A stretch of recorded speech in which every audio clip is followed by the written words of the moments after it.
கட்டிட வேலைக்கு பயன்படுத்தக்கூடிய ஸ்டீலை எப்படி சைட்டில் ஸ்டோர் பண்ணலாம் அப்படின்றத இந்த வீடியோவில் பார்க்கலாம்.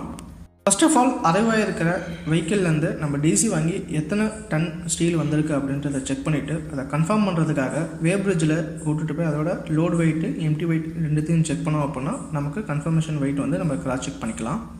அதன் பிறகு எல்லாத்துலேயுமே லாட் வைஸ் டேக் இருக்கா அப்படின்னு சொல்லிட்டு பார்க்கணும். எல்லா ஸ்டீல்லையும் எல்லா அந்த டயா அப்படின்னு சொல்லிட்டு டேக் இருக்கும். அந்த டேகை செக் பண்ணி கிராஸ் செக் பண்ணிக்கணும்.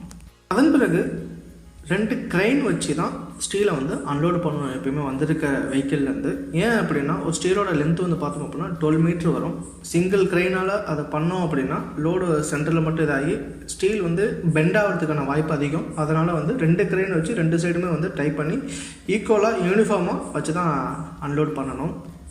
அன்லோட் பண்ணக்கூடிய ஸ்டீலை டைரெக்டாக இடத்துல படாமல் மேலே கொஞ்சம் ஹைட் தூக்கி வச்சு வைக்கிறது ரொம்ப சிறந்த ஒரு இதாக இருக்கும். அதற்காக காங்கிரீட் ஸ்லிப்பரோ இல்லைனா உட்டனில் உள்ள ரன்னரோ வச்சு அதற்கு மேலே நம்ம வந்து அன்லோட் பண்ணுறது கொஞ்சம் சிறந்த ஒரு ப்ராக்டிஸாக இருக்கும்.